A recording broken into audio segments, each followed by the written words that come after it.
Bueno, pues continuamos y tenemos a doña Paula Jover. Buenos días. Hola, buenos días Salvador y también a todos quienes hoy nos están escuchando este jueves. Oye, qué caos parlamentario con todo lo del crucero Omnibus. Sí, lo del crucero Omnibus, bueno, la tensión política ya lleva demasiado tiempo en España, ¿no? Por culpa del desgobierno sanchista y bueno, aquí en Canarias por fin ya ha explotado. Nosotros lo veníamos advirtiendo ya, Clavijo, desde el principio de legislatura, ¿no? Como Sánchez de ningunea a Canarias, cómo era posible que un presidente, la formación de un presidente de gobierno apoyara esa investidura. Y bueno, por primera vez hemos agradecido que Clavijo haya puesto de manifiesto el ninguneo de Sánchez a Canarias. La verdad es que es un presidente que le gusta esto pues para venir a pasar las vacaciones gratis, ¿no? Ahí en la Mareta, eso sí, para eso sí está Canarias, pero de resto, pues cómo ha ninguneado a los canarios con esta crisis del antivirus, sin informar, alertando innecesariamente a la población y además manipulando a los medios. A mí me sorprendió mucho en este pleno, vi hasta a la secta estaba por fuera de la puerta del Parlamento. Parece ser que para tomar las imágenes de algunas diputadas socialistas que habían llevado unas camisetas de Minnie y de Mickey para hacer un poco un teatro de todo esto y mientras tanto, sin hablar de tantísimas cosas importantes, ¿no? Como puede ser que Begoña Gómez sigue siendo investigada, que mientras estaba el antivirus, el crucero en el puerto de Granadilla, en el puerto de los Cristianos estaba entrando un cayuco con cientos de personas. Bueno, ahí estaban en ese puerto de Granadilla los cuatro jinetes del apocalipsis, como decía nuestro portavoz parlamentario Nicasio Galván. Ángel Víctor Torres, el mentiroso de las mascarillas, el que ha mentido en comisión de investigación, la ministra de Sanidad que se esconde de las huelgas, que tiene que esconderse de las huelgas de médicos, Marlaska, que no es capaz de dar la cara ante los familiares de los dos asesinados guardias civiles y que se viene aquí a no se sabe qué, y bueno, una persona de la Organización Mundial de la Salud que según parece ser es una persona etíope que es marxista-leninista. Pues ya vemos en manos de quien se puso aquí el crucero Ondius en Granadilla. Había que buscar un echadero para la ministra. Después de que salga de ahí, a algún sitio tendrá que ir, ¿no?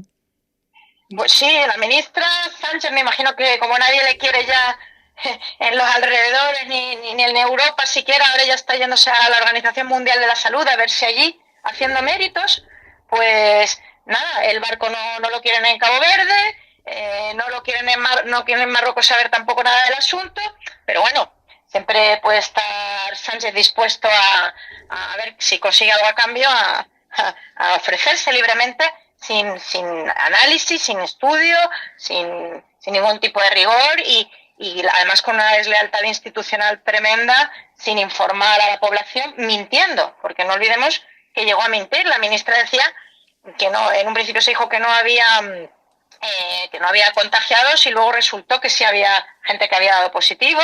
Luego esas imágenes de si todo esto era tan serio, esto era tan serio porque se veía a una persona, a un sanitario, descendiendo de una de las guaguas en las que estaban los cruceristas sin la mascarilla.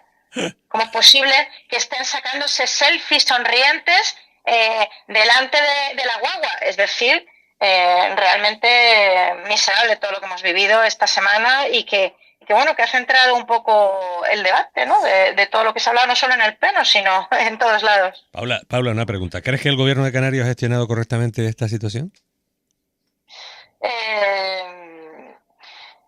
No vamos a entrar en lo que ha hecho Clavijo. Lo que ha hecho Clavijo, lo que tiene que hacer Clavijo es ya ponerse firme frente al Partido Socialista y ser rígido, La verdad que esto no se puede, esta crisis sanitaria o precrisis sanitaria no se podía convertir en una crisis política y en una gresca política, más que alentar esta situación. Lo que hay que hacer es cortar ya cualquier tipo de relación con el Partido Socialista, y aunque en este pleno ha habido cierto ya ponerse firmes, no lo hemos visto a lo largo de la legislatura y vamos a ver qué va a pasar a partir de ahora.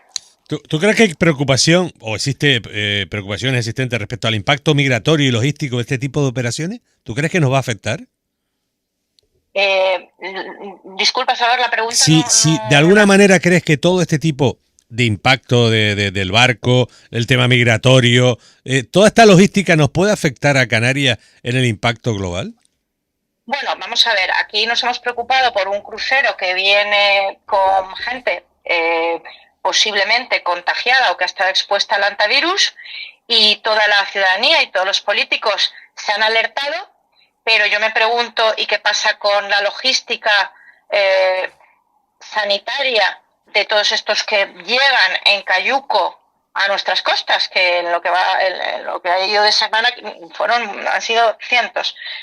No sabemos en qué estado de salud vienen. Entonces, la verdad es que hay un poquito de desequilibrio, como nos alertamos ante unos que vienen y luego otros que no sabemos ni quiénes son, ni sabemos, vienen de países, desgraciadamente, donde hay enfermedades que ya están erradicadas aquí. Entonces, ahí efectivamente debería preocuparse uno también por la logística de esta circunstancia de la llegada de personas en cayucos a nuestras costas. Me sorprendió una propuesta que salió adelante, una moción del PSOE sobre pobreza y desigualdad en Canarias. ¿Por qué votaron ustedes en contra de algunos puntos? ¿Cuál es la aclaración de eso? Bueno, nosotros votamos en contra de toda esa moción del Partido Socialista. ¿Cómo vamos a votar nosotros Por eso a una moción del Partido Socialista que dice que quiere acabar la pobreza cuando son los culpables de toda la miseria que tenemos aquí en Canarias? Entonces, la verdad que en mi intervención se me acabó el tiempo y todavía no había terminado de hablar de por qué les íbamos a votar en contra. O sea, pensemos en la precariedad laboral, desde que están ellos, por mucho que han subido el salario mínimo interprofesional, ha surgido el concepto de trabajador pobre, la emergencia habitacional, no solo en Canarias, sino en toda España, el asfixiar a autónomos y a ciudadanos a impuestos, es decir, completamente responsables de todas las miserias de nuestro país. Entonces, nosotros lo tenemos clarísimo y votamos, por supuestísimo, en contra, pero lo que nos llama la atención es que el resto del hemiciclo, sobre todo los partidos que apoyan al gobierno, nos llamó la atención que le admitieran algún punto. De hecho, vergonzoso, porque el punto que tanto lucharon era que a Canarias la cifra es ridícula, que a Canarias en lugar de la migaja que nos transfiere el Estado para luchar contra la pobreza infantil en Canarias, nos dan una migaja actualmente inferior a 10 millones, ¿vale? Pues que nos dieran un poquito más porque los criterios de reparto en toda España no habían tenido en cuenta. Es decir, que nos vamos a conformar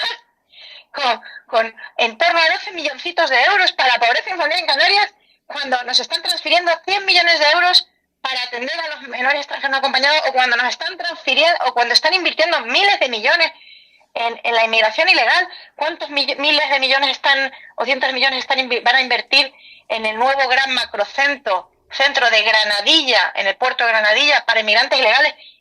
Y aquí estamos discutiendo en que si 10 o 12 millones para pobreza infantil. Eso es una vergüenza. Sinceramente, nos pareció bochornoso que esto sea lo que pretende el Parlamento de Canarias para Canarias en lucha contra la pobreza en general y en concreto contra la pobreza infantil. Por lo tanto, considera que las políticas actuales están siendo poco eficaces para reducir la pobreza en Canarias, ¿no? Sí, totalmente ineficaces. Son unas políticas que no incentivan la creación de riqueza. Lo que incentivan, lamentablemente, es que la gente acabe dependiendo de ayudas públicas y de subsidios. De hecho, Fardan, el Partido Social, la izquierda farda, cuando el ingreso mínimo y vital o la renta canaria de ciudadanía, el gobierno llega a más gente y dice, no, ya llegamos a tanta gente. Miren, es que yo no sé cómo pueden ustedes presumir de que haya gente que viva del subsidio.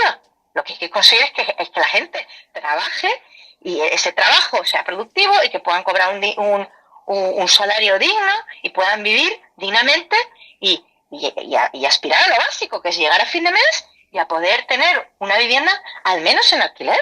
Pero es que eso es tanto pedir.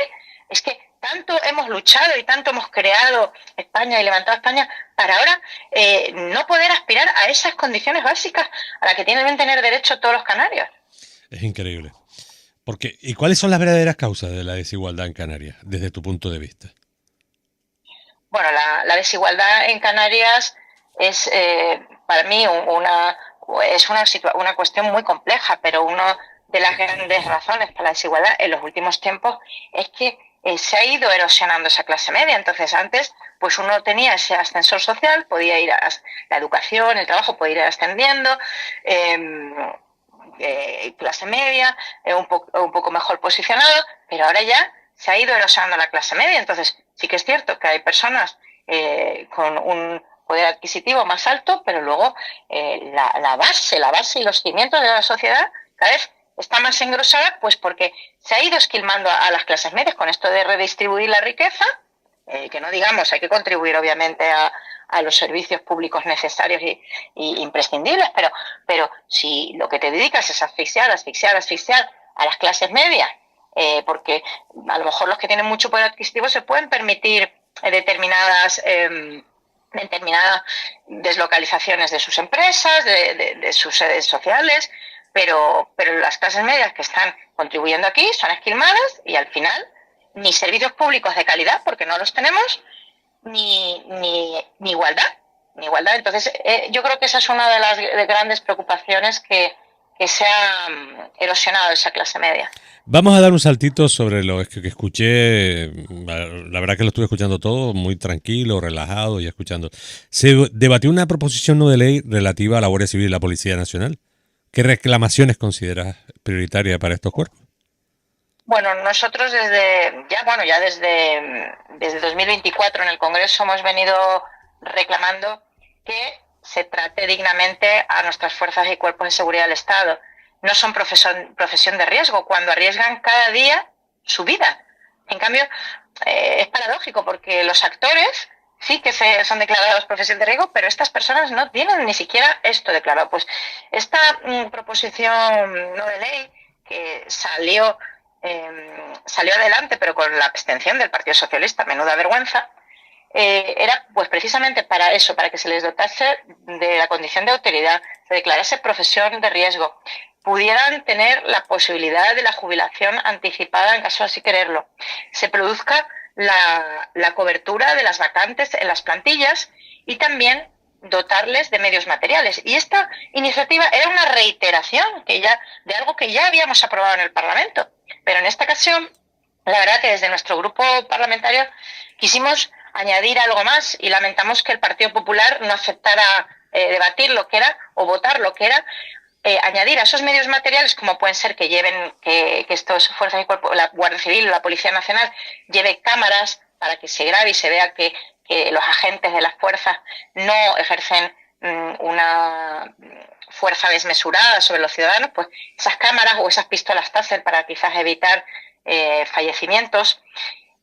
Pues aparte de estos medios materiales, los medios jurídicos, porque lo que no puede ser es que lo que vimos en Huelva el otro día, que no se pueda, cuando tú le das el alto a una embarcación y esa embarcación no para, que tú no puedas disparar al motor para que quede paralizado, porque luego los tribunales te van a estar persiguiendo a un guardia civil por hacer algo así o intentar defender a la ciudadanía. Entonces, hay que conseguir que las fuerzas y cuerpos de seguridad, cuando están en acto de servicio, pretendiendo defender la legalidad, lucha contra las drogas, contra el narcotráfico, pues puedan ejercer el poder que les corresponde para neutralizar eso y no acabar muriendo. Lo de estos dos guardias civiles ha sido un asesinato. Es indignante ver cómo se ha dicho por parte del gobierno sanchista que esto es un accidente laboral. 2 años después de la muerte de los otros 2 guardias civiles en Barbate, en Cádiz. Nosotros estamos realmente indignados. La verdad es que también en esta moción podríamos haber exigido las dimisiones. Creo que no está nada fuera de lugar exigir la dimisión de Marlaska. Marlaska no es digno de ser ministro del Interior. Ha dejado totalmente solas a los agentes de la autoridad. También la Policía Nacional el otro día nos daban los datos aquí en la Comisaría Provincial de Santa Cruz de Tenerife. se había resuelto un concurso y habían quedado más de 96 plazas vacantes. ¿Por qué la gente no quiere coger esas plazas? Nos lo hemos preguntado. Pues porque todo es un desastre. ¿Cómo es posible que se caigan todo el día los medios para emitir DNI y pasaportes? La gente nos contaba en el caso de una persona que vino a renovarse el pasaporte y como no funcionaban las maquinitas en la comisaría, pues perdió su avión de regreso a Inglaterra porque tuvo que quedarse aquí a expensas de que volviesen a funcionar las maquinitas. Entonces, la situación es lamentable de los medios materiales, pero también jurídicos de las fuerzas y cuerpos de seguridad. Hay una frase, bueno, lo escuché sobre la brecha salarial entre hombres y mujeres. Usted ha hablado de brecha maternal. ¿Qué quiere decir exactamente con ese concepto? Sí, bueno, en muchas ocasiones se traen al Parlamento iniciativas que están pensadas para mejorar a la mujer. Y la verdad es que todas se quedan cortas o son desacertadas. Yo creo que el otro día tratamos, pues, por ejemplo, aquella iniciativa, el otro día aquí en la radio, hablamos de esto, Salvador, sí. La iniciativa de, oye, que las mujeres estén acompañadas durante las cesáreas. Sí, pero es que ya llega el acompañamiento en el quirófano demasiado tarde. Eso no son las medidas que necesita las mujeres, o por ejemplo, no. Para que la mujer pueda ser madre, ¿qué medidas le damos? Banco de ovocitos, tratamientos de fertilidad hasta los 45 años, múltiples intentos. Miren, vamos a ver, ¿por qué no atacamos el problema laboral de la mujer desde la raíz?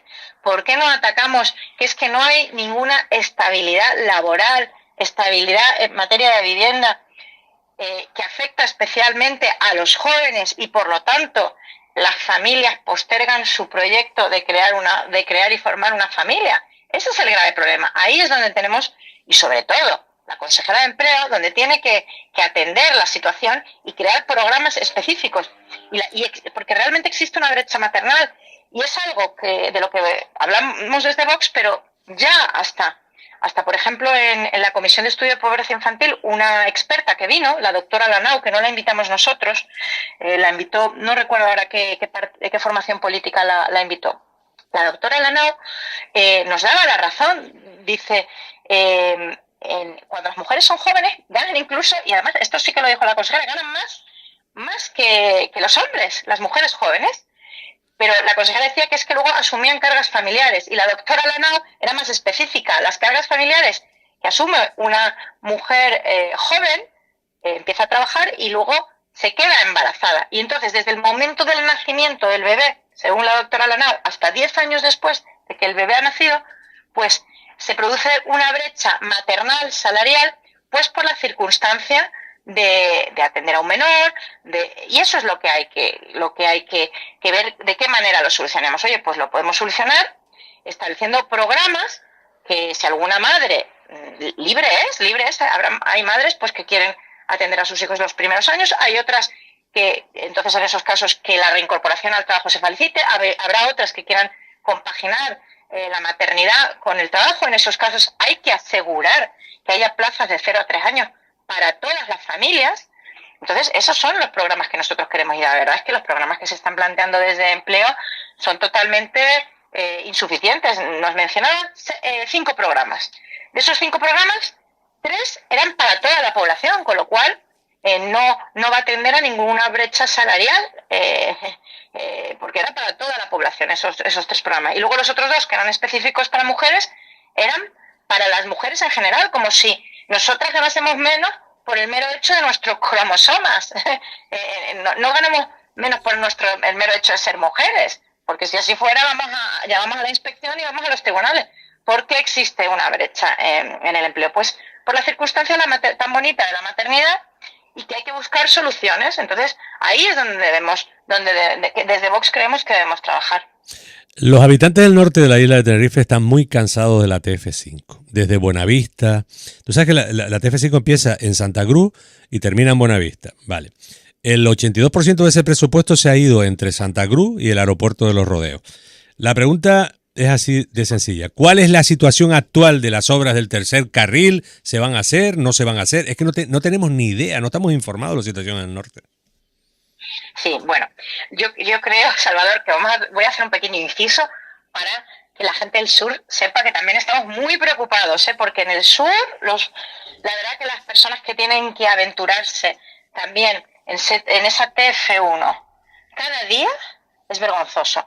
De hecho, hay una asociación de amigos del sur que ha llegado a contabilizar qué impacto económico tienen esas colas de 2 horas y media al día que sufren los tinerfeños en las carreteras. Es el impacto de perder 2 horas y media al día, que no es solo una pérdida de calidad de vida tremenda, la verdad, sino que además cuestan 500 millones de euros al año. Es decir, si el ahorro de esos 500 millones de euros al año en 4 años daría para financiar todas las carreteras de las islas. La situación es caótica. Pero bueno, entrando en la Tenerife Norte, la TF5, pues es increíble. El otro día yo le decía al consejero de Obras Públicas que es que el equipo redactor del tercer carril de la TF5 lleva trabajando casi una década. Desde 2018 está el equipo redactor del proyecto del tercer carril de la TF5. Entonces, ante esta situación, pues el consejero ya anunció que la próxima semana se va a adjudicar ese tercer carril y que empezará a construirse en torno al verano. Entonces, bueno, ya después de 10 años que estaba ya el equipo redactor, parece que vamos a ver algo. Y yo lo que le preguntaba, y él así lo confirmaba, es que se iban a tomar medidas para procurar que la capacidad de carga de esa vía, que ya está colapsada, se mantenga igual. Y parece ser que va a ser posible, que va a haber inconvenientes, pero que dentro de lo colapsadísima y horrible que está esa TF5, va a seguir, no va a empeorar más. Entonces, esto es lo que pasa, que se crean falsas expectativas cuando, por ejemplo, alguien de Coalición Canaria entra a gobernar y dice que va a solucionar los problemas de las carreteras de las islas en 90 días. No se puede ser tan osado con determinadas afirmaciones cuando la situación es la que es. Sí, que entonces, claro, la gente está ya desesperada, enfadadísimas con las promesas incumplidas, con obras que llevan años. En la autopista del sur también se trataba el tema del túnel de Fañabé. Es decir, todo lo que se había hecho con el falso túnel de Fañabé ha tenido que anularse. Todo hay que anularlo, todos estos años, todo este trabajo hay que anularlo porque el proyecto incumplía la normativa vigente para túneles. Es decir, ¿cómo es posible que se encargue un proyecto para un falso túnel y el proyecto incumpla la normativa para túneles y nos demos cuenta no sé cuánto tiempo después y ahora hay que empezar desde cero? Pero es que la verdad es que no aprendemos, no aprendemos. Yo no sé, a veces nos dicen que claro, es que nosotros todavía Vox no ha gobernado todavía, no ha gobernado, pero bueno, es que se puede hacer peor. Es que no se puede hacer peor, es que es empeñarse en hacerlo fatal. Fíjate que el falso túnel de Fañabé, que se ha hablado la tira y que se ha hablado de todo, lo ponen como tapadera creo que de algunas cosas, porque las carreteras del sur, el grave problema que tienen es en la TF2. Ese es el grave problema, pero tapan con otras cosas. Me recuerda mucho al gobierno socialista del Estado. Vamos a otro tema. Pues investigaremos más sobre este asunto que has comentado. Sí. El burka, lo nombraron el otro día, y el niqab también en espacios públicos. ¿Qué defendía exactamente vos con esta iniciativa?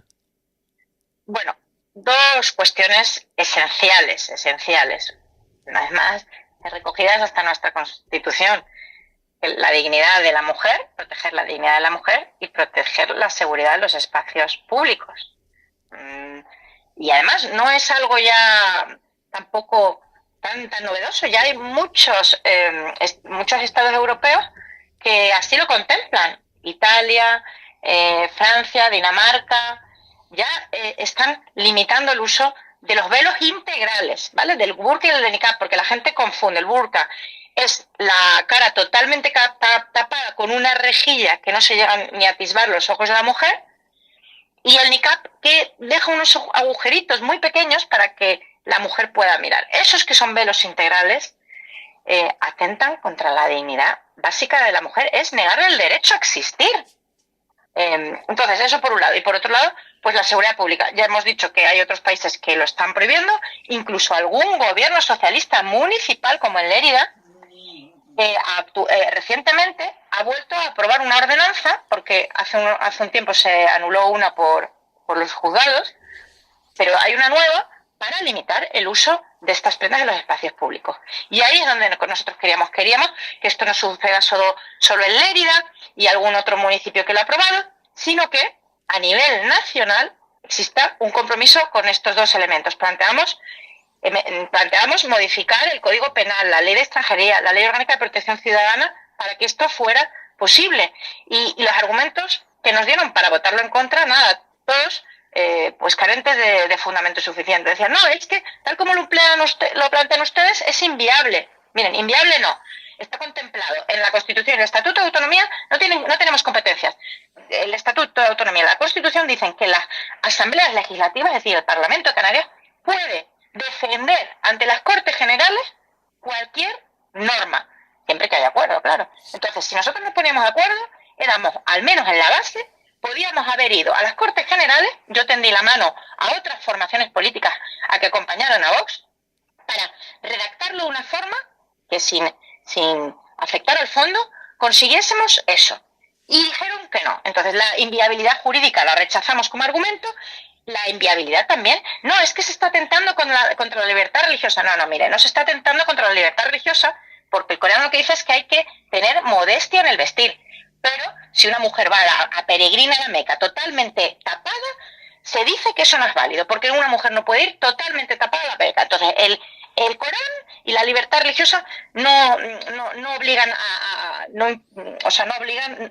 no dicen que el burka y el niqab haya que usarlos. Y aparte, la libertad religiosa también tiene sus límites. ¿O es que nosotros permitimos en España la poligamia? Porque en otros países se permite que los hombres tengan varias mujeres, pero aquí no lo permitimos, con lo cual la libertad religiosa también tiene unos límites. Y luego, otro argumento, no, es que si al final hacemos esto, se retienen las mujeres en casa. ¿Me está usted diciendo que esta iniciativa permitiría que los hombres obligasen a las mujeres a estar en su casa? Eso es un delito. Entonces, desde luego, las limitaciones del resto y la hipocresía y la desvergüenza del resto de formaciones políticas, que además no querían que hablásemos de esto, llegaron a intentar que se eliminase del diario de sesiones el principio de nuestra intervención, donde habíamos mostrado una foto que publicó sin pixelar el Partido Socialista de Lanzarote, y el alcalde socialista de un municipio de Lanzarote publicó una foto que había sacado de unas niñas, bueno, no eran burka y niqab, pero era todo el cuerpo cubierto y con el velo, en una fiesta que el ayuntamiento socialista decía, miren qué bien, inclusión social. Bueno, pues esta foto que ellos habían publicado sin pixelar las caras, nosotros la pusimos en el Parlamento con las caras de las niñas pixeladas y la intentaron quitar, porque ¿qué ocurrió? Que sí, que ya ellos, el Partido Socialista, han borrado en redes esta imagen y este mensaje de felicitación del citado alcalde socialista, ya lo han eliminado, pero nosotros no queremos que esto se borre, porque esto ha ocurrido y esto hay que denunciarlo. Y vamos a seguir denunciando lo que no nos gusta, porque es lo que no le gusta a la ciudadanía. Por más que nos traten de callar, nos sigan insultando, Vox está aquí para entrar en el debate de lo incómodo, porque es lo que tenemos que cambiar por nuestro bien. Pues hemos concluido, doña Paula Jover. Lo cierto es que de alguna manera queremos traer la otra parte del Parlamento de Canarias, que habitualmente le ponen muchos inconvenientes. Muchas gracias por estar con nosotros.